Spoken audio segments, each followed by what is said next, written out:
Et puis vous vous posez la question, c'est que la vie, il y a eu des suppressions complètes voilà, d'états d'animaux à certains moments, des extinctions d'espèces, comme on a dit.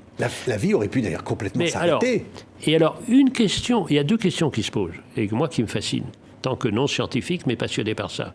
La première question, c'est est-ce que la vie ne s'est pas complètement arrêtée à un certain moment à la suite de hasards négatifs, alors qu'ils étaient positifs, et puis elle aurait repris. Intéressant, parce que ça voudrait dire que notre vie à nous peut aussi s'arrêter. C'est intéressant. Et l'autre question très intéressante, est-ce qu'il y a dans l'infini des autres planètes une autre qui aurait accueilli la vie aussi?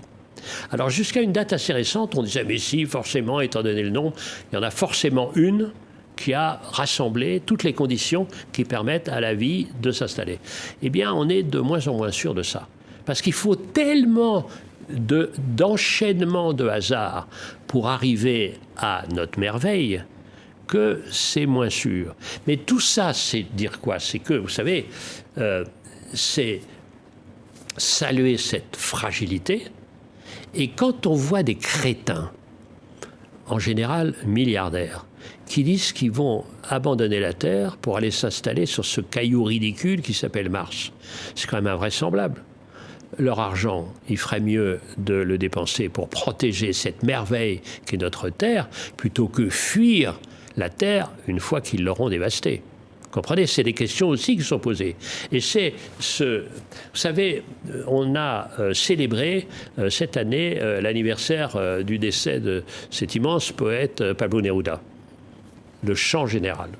Et je me disais que, très modestement, on essayait de raconter le chant général de la Terre. Saluer ce chant général. Et la science est peut-être la plus belle des poésies. Oui.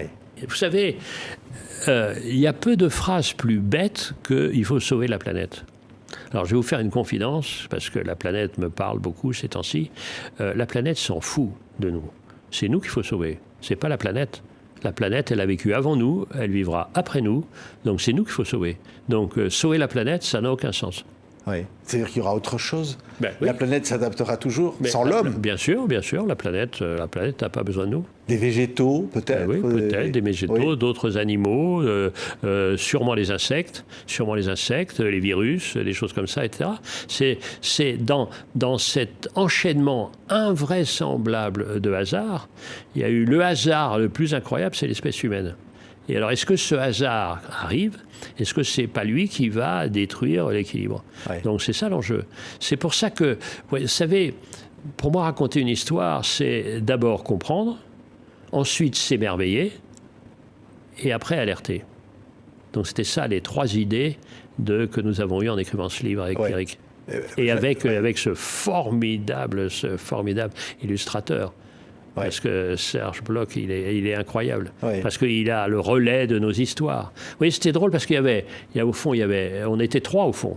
Il y avait le savoir, c'était Pierrick, moi qui raconte des histoires depuis que je suis tout petit, parce que je suis baigné là-dedans. Et puis il y avait Serge. Et on a essayé de raconter cette histoire de ce grand vaisseau spatial. Oui, et on s'amuse beaucoup. À un moment, il vous dit, et alors, Adam et Ève, ils vont bientôt arriver à Adam et Ève. Mais ils arrivent très tard. Oui. Très, très tard, déjà. Et voilà, ils arrivent quasiment en fin de séance. Oui. C'est ça qui est très important. Ça devrait nous rendre modestes. Ça devrait nous rendre modestes. Vous voyez, la première espèce humaine, c'est 3 millions d'années. Qu'est-ce que c'est, 3 millions d'années au maximum. Les peintures de nos très lointains ancêtres, c'est 35 000 ans. 35 000 ans, qu'est-ce que c'est? Mais c'est rien. C'est rien par rapport à 4 milliards. Qu'est-ce que c'est? Vous vous rendez compte? Rien du tout, c'était hier. Ouais. Hier. C'est ça. Moi, ce côté, on relativise, vous voyez. Mais encore une fois, on s'émerveille. Aucune série n'est plus vivante, diverse, surprenante, terrifiante, émerveillante que l'histoire de la Terre. Oui, tiens, regarde, il y a même un dessin, je ne sais pas si on arrive à le voir. Il y a 2 cailloux. Il y en a un qui porte des lunettes et une petite moustache. Oui. Et ces cailloux ont combien d'années? Ça? Ces cailloux, ils peuvent avoir 2 milliards d'années. 2 milliards d'années. Donc on marche tout bêtement sur des cailloux sans se demander, sans se dire, ces marche, cailloux ont des milliards d'années. On marche sur des bibliothèques comme ça, Ouais. on marche sur des... Donc il faut écouter. Et en plus, alors ça m'a frappé, parce qu'il y a des poètes comme Caillois qui avaient dit que les pierres avaient un sens, quoi. Mais on s'aperçoit que les pierres aussi ont une vie. Vous voyez, c'est-à-dire c'est au fond ce voyage a énormément accru en moi, et j'espère pour ceux qui vont nous lire, la vie. Nous, virgule, espèce humaine, virgule, n'avons pas le monopole de la vie. Et nous, virgule, animaux, virgule, n'avons pas le monopole de la vie. C'est ça, la vérité.